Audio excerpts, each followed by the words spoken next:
Bonsoir Avi, bonsoir Jérôme, bonsoir Sarah. Je suis très heureux d'être dans ce nouveau décor. Alors, comme vous l'a déjà rappelé à plusieurs reprises, notre ami Galit, malheureusement nous ne tournons pas dans notre décor habituel, mais franchement, les amis, c'est très sympa ici, donc bravo pour la déco. Nous avons l'habitude, Dr Epstein et moi, de vous présenter une émission qui s'appelle Duo de Doc. J'invite d'ailleurs les téléspectateurs à taper Duo de Doc Tandem TV sur Google et revoir nos vingtaines, peut-être trentaines d'émissions sur tous les sujets médicaux qui vous concernent, où on apprend beaucoup de choses. Aujourd'hui, et surtout dans ces moments un petit peu plus difficiles, on n'avait pas envie, Jean-Jacques et moi, Dr Epstein et moi, de vous parler d'un sujet médical, peut-être un petit peu lourd, peut-être un petit peu complexe. On avait envie de jouer avec vous. Avec un petit rapport médical. J'ai ici dans ma main un petit papier avec des mots médicaux. Ne regarde pas mon papier, Sarah. Il n'y a pas de question, il n'y a pas de réponse, mais vous allez comprendre un petit peu le principe. Ce sont des mots qui existent, des mots médicaux, et je vais tout simplement vous demander, à vous trois, que signifient les mots que je vais vous citer les uns après les autres. Et puis nous aurons le docteur Epstein qui va confirmer votre réponse ou alors vous donner la bonne réponse, parce que je serai très curieux. D'ailleurs, on va compter les points. On va compter les points et savoir qui va avoir le plus de bonnes réponses. Est-ce que vous êtes prêts? Alors, vous êtes prêts? Prêt. On va commencer. Vous êtes prêts? Docteur Je suis toujours Epstein? prêt, moi, comme les scouts. On y va. On commence par le premier mot. Le premier qui a une idée peut se lancer. Qu'est-ce que une micturition? On n'a pas droit de non-silence, on fait de la télé, messieurs. Ça a un rapport avec un champignon? Absolument pas. Avec une mixion? Ah, avec une mixion. Et qu'est-ce que c'est que la mixion? Ça chauffe. Je sais pas, moi j'allais dire une grosse bêtise. Mais Vas-y, sors ta bêtise, Sarah. je sais pas, des fois on va au laboratoire faire des analyses d'urine. Oui. Est-ce que c'est en rapport avec ça? Oui. Ah là, c'est pas possible, c'est vrai. Eh bien écoutez, Dr Epstein, je pense qu'on peut attribuer un point à notre ami Sarah. Oui, Micturition, je vous très laisse donner la définition pour nos téléspectateurs. Alors, la micturition, alors déjà, c'est un peu un barbarisme, parce que c'est surtout un mot qui vient de l'anglais, parce qu'en langage médical courant, on va appeler ça une polyurie.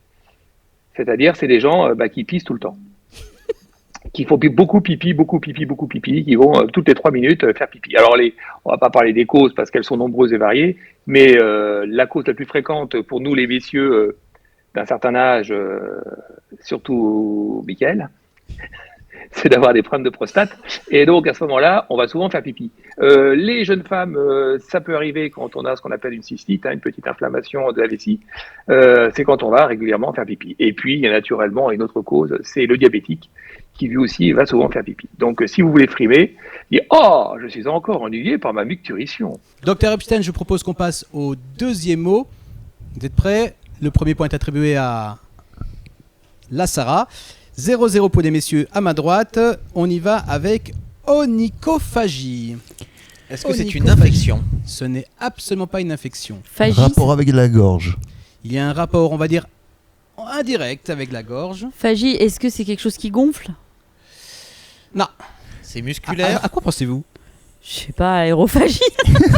Aérophagie. Ah, ça c'est intelligent. En tout cas, Décomposer le mot aérophagie. exactement. C'est ce que j'ai essayé de faire. Il y a un rapport avec L'aérophagie. l'aérophagie, puisque c'est la même racine, en tout cas pour une partie de ce mot. Onychophagie. Et dans Onico, il y a le mot cône. Est-ce que je me rapproche ou je m'éloigne, docteur? Je sais même pas où vous êtes, monsieur. Est-ce que c'est musculaire? Absolument pas. Est-ce que c'est au niveau des intestins? Ah, ça finit par passer à un moment donné, vous avez parlé d'intestin, effectivement. Ah, d'accord. Donc on se Est-ce qu'il rapproche. existe un diagnostic, un traitement, pardon? Ah, c'est une question qu'on va garder, je propose pour le Dr Epstein pour la fin, une fois qu'on aura défini le mot. Est-ce que vous donnez votre langue au chat? Vous cherchez encore un petit peu? Bah écoute, c'est en rapport avec l'aérophagie alors si je comprends bien, puisque ça finit aussi. Oh oui, ça finit, mais ça commence pas. Est-ce que c'est traité D'accord. par un neurologue? Non. Par un otorino. S'il y a un problème, on va dire oui. Un gastro? Oh, s'il y a un problème, on va dire oui aussi. On peut vivre avec sans avoir de problème? On peut vivre avec s'il n'y a pas de problème. Onychophagie, messieurs, dames, je ne sais pas si Langocha. chez vous, Ouais, l'angocha. vous avez trouvé. Onychophagie, eh bien, 0, 0, 0, la tête à Toto, Dr Epstein. L'onychophagie. Alors, Sarah a dit une chose intelligente. L'aérophagie, c'est avaler de l'air. Le suffixe phagie, du grec phagos, ça veut dire manger. Donc, et l'onycho, c'est l'ongle. Oula, Donc l'onychophagie, ce sont des gens qui bouffent leurs ongles, c'est pas vrai. qui rongent les ongles. Alors D'accord. maintenant, alors comment on traite ça? Le traitement, c'est souvent la cause, parce que ce sont des gens qui sont excessivement stressés. Stressé. Donc il va falloir faire une approche psychologique, enfin la progression neurolinguistique et blablabla. Et puis pour les gamins qui mangent leurs ongles, vous savez, il existe des vernis qui donnent un goût dégueulasse aux ongles. Et comme ça, ils arrêtent de bouffer leurs ongles. Bon, ça n'a aucune conséquence dramatique, ce truc-là, si ce n'est que c'est pas un ongle, c'est pas très propre. Mais l'onychophagie, c'est aussi pour les ongles des pieds? Ah oui, bien sûr, vous avez des gens qui mangent Tous les ongles, des pieds. Ouais. Il faut qu'il soit extrêmement souple pour ça. Mais... C'est comme, alors, si je peux vous dire un autre truc, il existe un autre machin, c'est la coprophagie. Ah non, on ne veut pas savoir ce que c'est que la coprophagie, Dr Epstein. S'il vous plaît, il y a peut-être des gens Ah, qui sont en train de copro, ça me manger. dit quelque chose, Oui, hein. oui, c'est comme au laboratoire. C'est Ah là exactement là. ça. Eh ben, on est c'est dans le ça. même domaine. C'est comme ça, au hein. laboratoire. Ouais, voilà. Messieurs, dames, bon appétit. Ouh, Vous quelle l'aurez horreur. deviné, la coprophagie ne fait pas partie des mots. Faut pas Je passer passe l'émission au moment des repas. au suivant. Et au mot suivant, je vous avoue que même moi, je ne savais absolument pas ce que c'est. C'est pour ça que je l'ai mis dans cette liste. On est parti. 1 pour la dame, 0 pour les messieurs. Singultus. Ou Singultus, je sais même pas comment on prononce ce mot. Singultus. Singultus. Singultus ou Singultus, Dr Epstein? Tranché. Et, d'après les enregistrements que nous avons de Jules César, c'était Singultus. Singultus. C'est une infection pulmonaire. Non, Une infection de la gorge. non plus. C'est quelque chose qui était à l'époque des Romains, là? En tout cas, c'est un À l'époque terme. même de Cro-Magnon. D'accord, ça existe depuis toujours. Est-ce que ça peut toucher les hommes et les femmes? On peut dire ça. On disait de César qu'ils sont fous, ces Romains. Est-ce que ça touche au mental? Si ça dure, ça peut. Si ça dure, ça effectivement, ça peut rendre les choses très compliquées. Est-ce que le fait qu'il y ait le mot single 1, non? Ah, ça, c'est dans le hit parade. Non, non. Singultus, Alors, j'ai pensé à je vais single. vous l'épeler Singultus et ça ne va absolument pas vous aider. Singultus. Ah, quelque chose qui soit Singulier. unique. Quelque chose qui soit Bah, c'est ça. qui arrive qu'à une seule personne ou très peu. Non. Alors, je vais Singultus, vous c'est-à-dire que aider. c'est la première la deuxième déclinaison latine. Voilà. Je vais vous Ah. aider. C'est justement le problème, c'est que quand ça n'arrive pas justement qu'une seule fois, ça arrive à répétition et on aimerait bien que ça s'arrête. C'est une contagion? Non. C'est un rapport avec le priapisme? Vous êtes Mais extrêmement monsieur, vous ne pensez qu'à ça. centré en dessous de la ceinture, messieurs, dames. Eh bien, non, là pour le coup, on est bien plus haut. Les yeux. Les gens qui n'arrêtent pas d'éternuer. Alors on se rapproche. Le hockey. On se rapproche. Le hockey. On n'entend pas, mais il applaudit Oh, Dr mais Epstein. c'est Nous pouvons incroyable. accorder Mais le deuxième c'est point. Le incroyable. Singultus, c'est le. Congratulations. Oh. Non, Ok. mais elle a tout lu sur le papier tout à l'heure. Elle dit C'est pas tout. possible. Oh là là, vie, quelle mauvaise foi. Mais quelle mauvaise foi. Tout ça parce que moi je viens de Radera. Non mais ça va pas le faire. Dr Epstein, Singultus, quelques mots. Ce sont des contractions spasmodiques du diaphragme. C'est ce qui se passe quand on a le hockey. Donc, c'est votre diaphragme qui se contracte et hop, on a le hiccup. Bon, alors, c'est naturellement très bénin. Ça provient par une stimulation d'un nerf qui s'appelle le nerf vague. C'est un nerf qui descend par là, qui va jusque dans l'estomac. Bon, ça s'arrête. Alors, vous pouvez essayer tous les trucs, se faire peur, manger en tournant un machin. Enfin bon, ça finit par s'arrêter. Quoi qu'il y a des gens pour qui ça continue. Et c'est très embêtant. Il y a des hockeys qui ont duré plusieurs jours, voire plusieurs mois. Et puis, il y a quand même un cas, il faut se méfier, c'est qu'il y a notamment chez les gens qui sont fumeurs et chez qui on a des suspicions de cancer du poumon, on peut avoir un ganglion qui vient comprimer justement ce nerf vague et qui provoque ce hockey. Bon, mais dans l'écrasante majorité des cas, c'est purement bénin. C'est souvent même une bulle d'air qui comprime un peu ce nerf et qui provoque le hockey. C'est très très banal, c'est très pénible. Et puis pour le faire partir, on a tous nos petits remèdes de grand-mère. Bon, on a appris un nouveau mot. C'est génial. Un petit remède de grand-mère pour arrêter le hockey. Vous pouvez le caser dans la conversation, c'est très bien.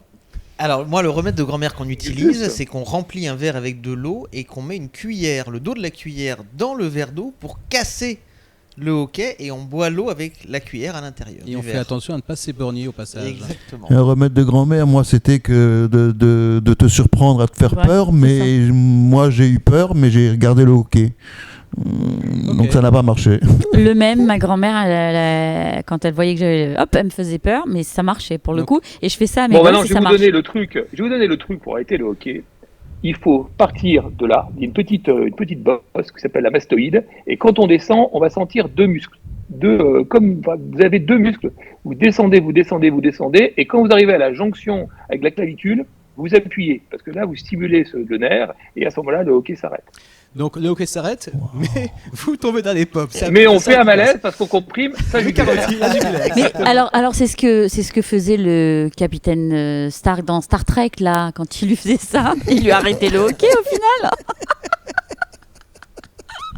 Oh, mais Bon, Madame a les de amis, jolies nous allons références. passer au mot suivant. Il me fait peur celui-là. Il me fait vraiment, vraiment peur. J'ai peur de votre imagination. Je vais presque vous dépeler. C'est la cacochimie. Ça s'écrit C-A-C-O-C-H-Y-M-I-E. La cacochimie. Kakoshim, ça me dit quelque chose en Kakoshimi. littérature, on l'utilise ce Un mot. rapport avec l'alimentation. Non. Non, Cacochimie. Kakoshim. La cacochimie. Alors là Kakoshim. comme ça. C'est le corps qui transforme quelque chose. Hmm, Ah, docteur Epstein, le corps qui transforme quelque chose. Ouais, c'est plutôt le corps qui se transforme. Ok. hmm. Le corps qui se transforme. La Oula. cacochimie. On l'utilise en littérature pour autre chose. Oui, tout à fait. Ouais. C'est un terme un peu inusité, mais qu'on trouve un peu en littérature. Ouais. Cacochimie. Ça concerne les pieds. Ça pourrait. Là, quand on dit transformation, c'est c'est quoi? Alors, Mais- vous aussi la réponse. À quoi pensez-vous, ma chère dame? Non, pas du tout, parce que j'essaye de comprendre. Il dit que les pieds, oui, Ce n'est mais. pas un muscle, ce n'est ni un muscle ni un os. Hein. Allez, on va leur donner la réponse Ouais. pour passer au mot suivant. Ouais. La Alors, cacochimie n'a pas été trouvée. c'est l'état d'être kakoshim. Et kakoshim, c'est un terme un peu très inusité, très ancien. Ça veut dire malingre. Vous savez, on dit un vieillard kakoshim. C'est-à-dire qui Bien est vraiment complètement, un peu, qui est maigre, qui a une baisse d'état général. C'est vraiment le côté, malingre. Ça c'est pas mal. C'est le meilleur synonyme. Mais c'est un terme qu'on trouve effectivement dans la littérature. Vous trouvez ça dans Balzac, Oui, et dans c'est tous ça. ces auteurs, ces grands auteurs. Et c'est un terme qui est effectivement très à la mode pour décrire un peu une personne qui est un peu fatiguée, un peu maigre, notamment surtout les personnes âgées. Est-ce qu'on peut Cacochime. dire, par exemple, c'est un. Je me sens un peu cacochime aujourd'hui. C'est un cacochime qui a un singultus aujourd'hui, ça se dit aussi. Oui, bien sûr, et une nicturition, absolument. Et quoi, je pense qu'après, ce qu'il faudrait qu'on fasse, c'est carrément. Ouais, non. Why not? Mot suivant et avant-dernier mot. Donc, messieurs, dames, elle a 2 points d'avance. Je vous laisse faire vos calculs. Jactitation. Qu'il parle tout le temps. Qu'il parle tout le temps. Ça, c'est Ouais, bien. jacté, non? Qu'il parle tout le temps. Jacté. Qui Eh saute. bien, absolument pas. Il saute. Qui saute, docteur Epstein? Non. Ah, oui, il y a de l'idée. Attends, tu peux nous l'épeler? J-A-C. C'est un bégaiement. J-A-C-T-I-T-A-T-I-O-N. Bégaiement, me demande le monsieur à ma droite. Quoi? On t'entend plus? Non, c'est pas un bégaiement. Non? L'œil qui tremble? Absolument Non pas. La- La jactitation. C'est musculaire. Est-ce que c'est musculaire, docteur Epstein? Ça peut être un peu musculaire aussi. Est-ce que c'est quelqu'un qui répète un mot involontairement? Non. Est-ce que ça a un rapport avec la parole? Alors, ça peut avoir un rapport avec la parole aussi. Avec la langue? Ça a un rapport avec la langue? Non, la Non. parole. Les amis, je vais vous avouer quelque chose. Je vais vous laisser sur ce mot avec le docteur Epstein parce que même moi j'ai oublié ce que ça veut dire. Oh, docteur Vol. Jactitation, si je me souviens, j'ai un point. Jactatation. Jactitation. Jacti ou Jacti, bah, je l'ai dit, jacti. C'est Alors, vous voulez la réponse? Donc c'est ne pas s'arrêter de faire quelque chose. Pas très loin, oui. Effectivement, il y a un peu de ça aussi. Enfin, Allez-y pour la réponse, docteur Allez. Epstein. alors, la réponse, si vous voulez, La jactitation, c'est faire les choses un peu avec grandeur. Alors, le meilleur exemple, je pense que vous connaissez l'opéra d'Offenbach, La Belle Hélène. Et dans la partie où on parle des rois de Grèce, il y a un des vers qui sont très célèbres, c'est je reprends mes pompes. Hein. Ces rois remplis de vaillance, c'est les deux Ajax, étalant avec jactance. Donc avec jactance, c'est emphase, c'est fierté. Enfin, donc la jactitation, c'est un peu arrivé avec de l'emphase à la fois quand on parle, mais également l'emphase physique. C'est des gens qui font les choses avec un peu de grandeur, de prestance, mais très appuyé. Hein. Alors c'est vraiment en forçant à fond le trait. Hein. Pourquoi c'est médical? Voilà, exactement. Pourquoi on rapporte ça au médical? Parce que les gens qui font de la jactitation, c'est quelquefois ça peut pousser à l'extrême, être une attitude un peu psychiatrique. Hein, quand même. D'accord. Ah d'accord. Sur la partie Des fous psychiatrique. quoi. Je vais laisser le dernier mot qui est relativement facile. Qu'est-ce que, messieurs, madame, Facile. qu'est-ce que le zygoma? Ça. C'est le fait de rire. Alors, est-ce Zygomatique. que le zygoma, c'est ça C'est le fait C'est zygomatique. pas trop ça, mais c'est pas loin. C'est très proche, c'est très proche. C'est le fait d'avoir les lèvres un petit peu comme un sourire. Pas du tout. C'est là les Non. C'est dans le coin. Mais le zygoma, c'est quoi? C'est dans le Le coin. zygoma, c'est le Pas muscle loin, qui pas fait loin. rire. C'est le muscle qui fait. C'est un air. Qui fait. Voilà, c'est. Le monsieur à son pour une fois, c'est écharpe pas un nous muscle. dit un muscle. Le monsieur sans son écharpe nous dit un air. Eh bien, aucune bonne réponse. La dame avec son collier? Ben non, je sais pas. Oh non, je sais pas. Le zygoma. Alors, elle Mais nous ça a a un rapport dit, avec le zygomatique. c'est là et c'est pas loin. C'est le Dans la muscle. bouche. C'est le muscle Ce n'est qui pas fait dans la agir. bouche. Qui fait agir La mâchoire. La mâchoire. Enfin, Ce les n'est lèvres. pas un muscle et ce n'est pas en rapport avec la Non. mâchoire, figurez-vous. Ah ouais. Alors c'est quoi? Le zygoma, C'est oculaire. c'est très très proche de l'œil. On est très chaud avec C'est- le Dr Epstein. Est-ce que Ils sont très est-ce que c'est quelqu'un qui aurait une espèce de paralysie La paupière. paralysie qui irait Non, pas paralysie, mais ce que vous venez de faire, monsieur, est très proche du zygoma puisque vous le touchez. c'est ce qui permet de Attends. cligner de l'œil. C'est non, ce qui serait Les l'équivalent d'un pommettes. muscle. Alors on est Les pommettes. Docteur Epstein, j'ai pas envie de donner 3 points à la dame à ma gauche. Est-ce qu'on peut considérer ça comme les pommettes? Allez, on les joue. Mais je pense que malheureusement, nous avons un 1 et 2 et 3-0, Voilà. puisque le zygoma, Dr Epstein va me C'est confirmer une ça. partie de l'os zygomatique. C'est exactement L'os zygomatique, c'est l'os qui est juste là. Celui qui fait les pommettes. ça. C'est un os. Une partie. Allez, donc C'est un os. C'est les pommettes. Voilà. C'est ni un muscle, 3-0. ni un nerf. C'est un os sur lequel la dame à ma gauche n'est pas tombée. 3-0. Alors j'ai promis en début d'émission, qu'est-ce que vous m'avez dit que vous vouliez recevoir? Je ne sais plus, mais en tout cas moi j'ai dit que je fournirais mon stéthoscope à celui ou celle qui gagnera. Attendez, santé. Dr. Volt, il y en avait Oui. un dernier qui était très rigolo. Vous le voulez le La dernier? scrofulose.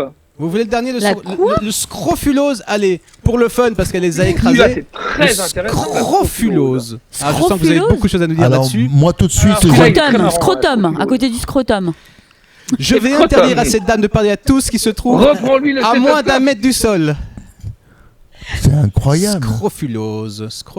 C'est une maladie. C'est une maladie. Oui, c'est un. Oui, c'est une De maladie, peau, Dr. de peau Epstein. Disons, ça fait partie d'une maladie, mais on peut parler d'une maladie. Ouais. Par exemple, quand on dit de quelqu'un qui est scrogneux, est-ce que c'est un rapport? On dit qu'il est scrofuleux. Mais pas scrogneux. Rien Enfin, que quand le il est terme scrofuleux, très je peux vous ragoûtant. garantir qu'il est scrogneux. Il est Monsieur est scrofuleux. Monsieur est scrofuleux. Ah, Oui. ah, Ou Oui. Madame peut être scrofuleuse. Et en aussi, plus, il est un petit peu jactitatant. Ou un truc comme ça. Jacques Titas. Jactan, Jactan. oui, Est-ce plutôt. que ça se voit quand quelqu'un est scrofuleux? Ah Dégueulasse, non, ça se voit oui. pas. Non, ça se voit pas, Dr. Epstein? Se voit ou se boit? Non, ça Se voit. Se voit, mais ça ne se boit pas. Oh. Ça se voit, non, vaut mieux pas boire quand vous saurez ce que c'est. Vous nous direz, ah oui, non, ça se voit pas. Ça se voit, ça peut se voir. Ça se voit? D'accord. Ah, il a l'air Il est- scrofuleux, ce monsieur. Il est gonflé. Il est gonflé. Il est gonflé. Du visage? Pas du visage. Dr. Epstein, vous me confirmez? Pas du visage. Du ventre? Pas du ventre. C'est une Non. excroissance? C'est un gonflement. Il... Alors là. Il aurait un gonflement des pieds. Non, on n'est plus. On a dit non, on a dit au-dessus de la ceinture. On Au-dessus reste de la ceinture. Il a une bosse dans le dos. Alors, pas dans le dos.